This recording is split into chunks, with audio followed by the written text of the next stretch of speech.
Caros amigos e irmãos, que a paz do Senhor esteja com todos vocês. É uma alegria poder estar cumprimentando a vocês todos nesse final de semana e celebrarmos juntos mais um dia do Senhor, o domingo. É tempo de dar graças a Deus, de louvar o Senhor. E nesse sentido, ao concluirmos nesses dias agora as comemorações do ano da Jornada Mundial da Juventude, esse final de semana tivemos aí a oportunidade de encontro geral com todos na Quinta da Boa Vista e no domingo o encontro com as pessoas que foram voluntárias, trabalharam mais diretamente na jornada aqui no Rio de Janeiro. Eu quero agradecer a Deus por todos vocês que de perto ou de longe participaram da Jornada Mundial da Juventude. Agradeço muito desde aquelas pessoas que rezaram e nós pedimos muito aos conventos, aos mosteiros para rezarem pela Jornada Mundial da Juventude. Também os que nos ajudaram financeiramente, os que vieram de perto e de longe para participar, fizeram a beleza da jornada, os que enfrentaram distâncias, enfrentaram também vicissitudes, dificuldades, mudanças, mas com o coração repleto, cheio da graça de Deus e deram um testemunho belíssimo para o Brasil e para o mundo aqui no Rio de Janeiro, de como os jovens cristãos atuam nas vicissitudes e também nas contradições. Mesmo com os grupos intolerantes que nós tivemos, tentando atrapalhar a jornada, cercar o carro do Papa, tentando fazer situações mais variadas, no entanto, os jovens cristãos, católicos, deram testemunho de como realmente, no meio de tantas contradições e também intolerâncias, sabem realmente separar o joio do trigo e sabem também atuar e agir de tal maneira que não levam para frente a violência, mas respondem à violência, respondem o mal com o bem, respondem com fraternidade, chamam as pessoas à conversão.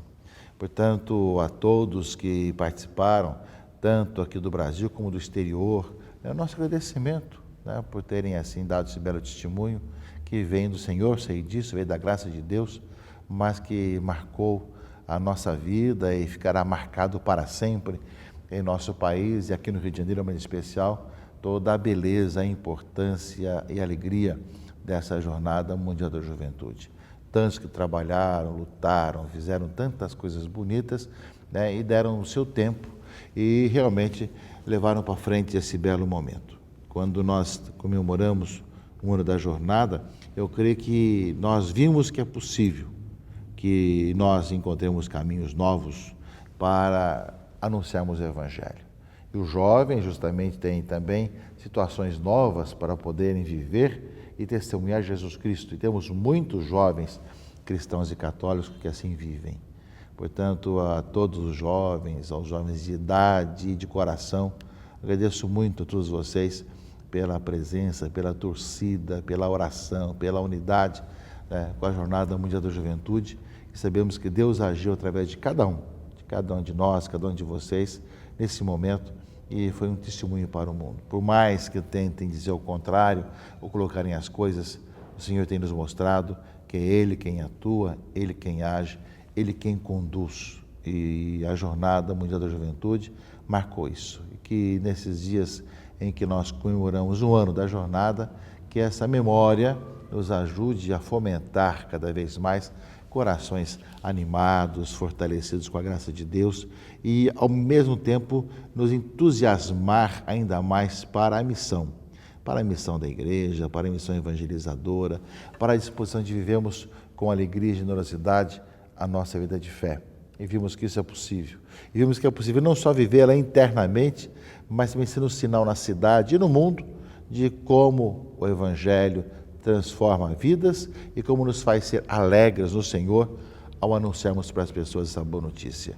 Que eu agradeço muito a todos vocês que estão unidos, estiveram unidos, estão unidos nessa caminhada, especialmente os jovens do Brasil e do mundo que deram esse belo testemunho e que marcaram essa época das suas próprias vidas, mas também do nosso país. Louvo a Deus também pela vida do Papa Francisco, que na sua primeira viagem missionária, primeira viagem internacional, veio até nós e nos deu esse belíssimo exemplo de proximidade, de atenção, de estar junto com a juventude e com o mundo todo que esteve presente aqui no Rio de Janeiro há um ano atrás.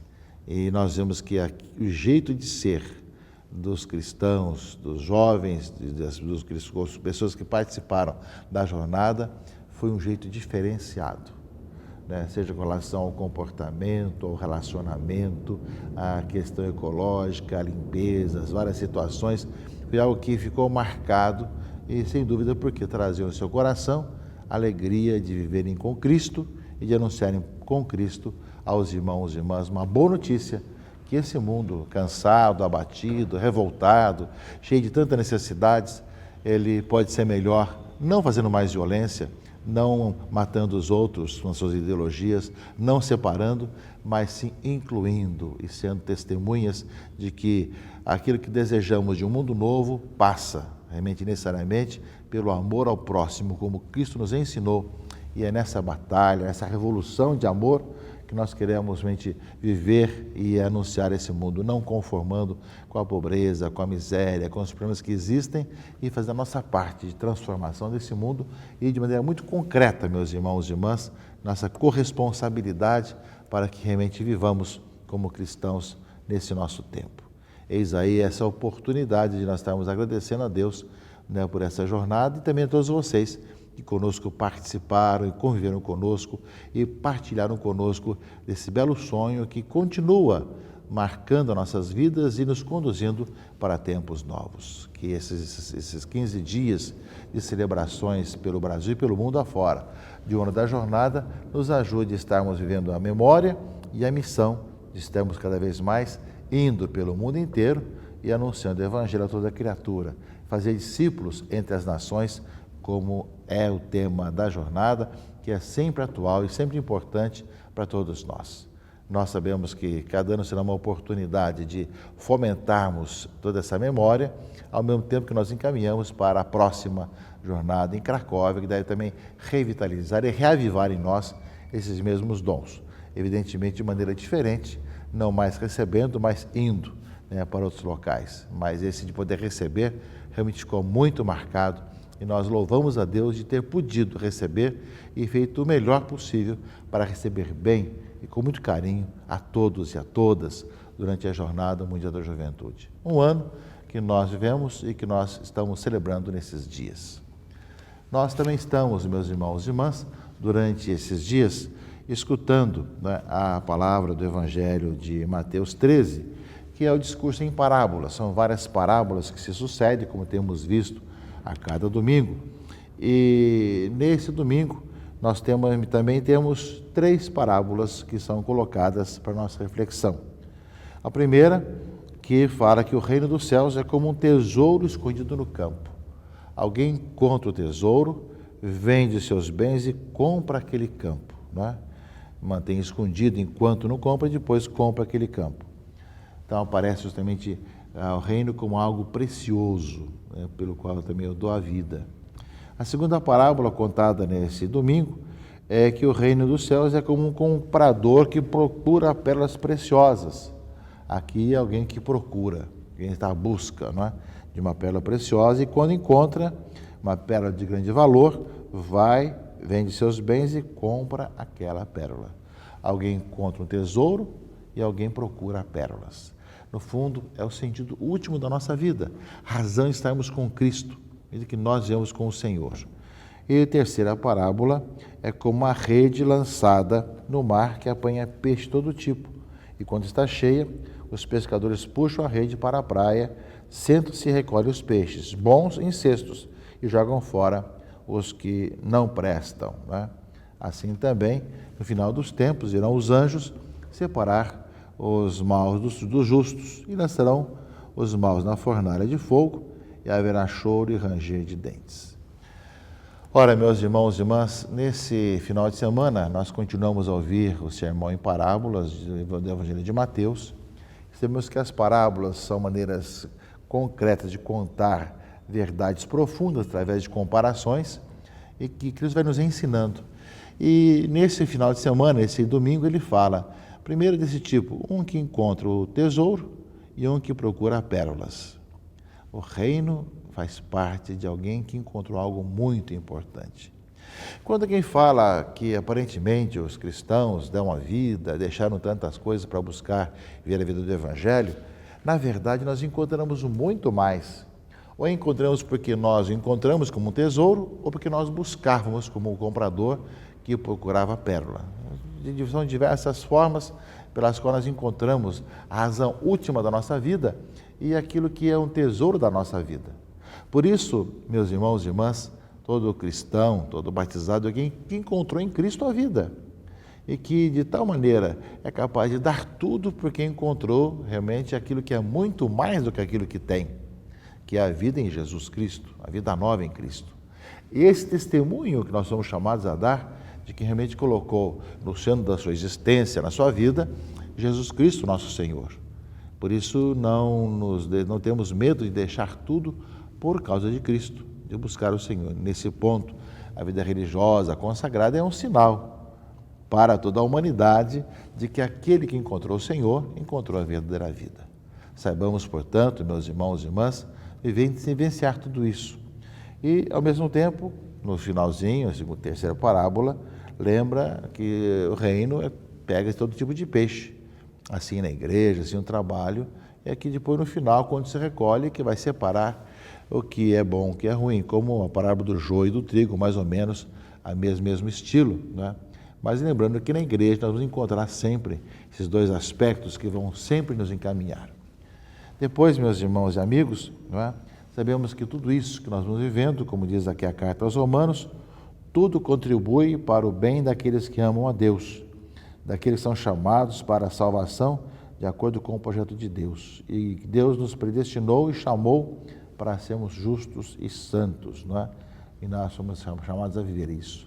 O Senhor nos chama para, escutando essas parábolas, vivemos buscando o Senhor e caminharmos no Senhor. E por fim, primeiro livro dos Reis, na primeira leitura desse dia, é a belíssima oração de Salomão, que vale a pena nós concluirmos a nossa reflexão com essa oração. E diante de Deus, ele pede o seguinte: Senhor meu Deus, tu fizeste reinar o teu servo em lugar de Davi, meu pai, mas eu não passo de um adolescente que não sabe ainda como governar. Além disso, teu servo está no meio do teu povo eleito, povo tão numeroso que não se pode contar ou calcular. Dá, pois, ao teu servo um coração compreensivo, capaz de governar o teu povo e de discernir entre o bem e o mal. Do contrário, quem poderá governar esse teu povo tão numeroso? Oração de Salomão, que pede para servir ao povo de Deus com um coração generoso e com sabedoria. Que assim seja a nossa vida, que nós possamos ver o tesouro que nós encontramos em Cristo, caminhar no Senhor, sabendo que iremos viver, estar na rede como o peixe bom, ao mesmo tempo que o Senhor nos dê sempre o dom de discernimento para caminharmos na busca da santidade e vivemos para servir com alegria ao povo de Deus e com sabedoria, como bem pediu Salomão na sua oração. Que nós também possamos pedir isso em nossa vida e enquanto caminhamos, assim vivemos nosso dia a dia. Que nesses dias de tantas coisas bonitas que acontecem ao nosso redor, da memória e missão da Jornada Mundial da Juventude, escutando as parábolas do reino, do Evangelho de Mateus 13, nós pensamos, meus irmãos e irmãs, que a nossa vida cada vez mais seja um testemunho daqueles que buscam o Senhor e encontrar no Senhor a sua vida, a sua paz e o anunciam e proclamam todas as pessoas com generosidade, com alegria, com discernimento. Que Deus abençoe e proteja a todos, em nome do Pai, e do Filho e do Espírito Santo. Amém.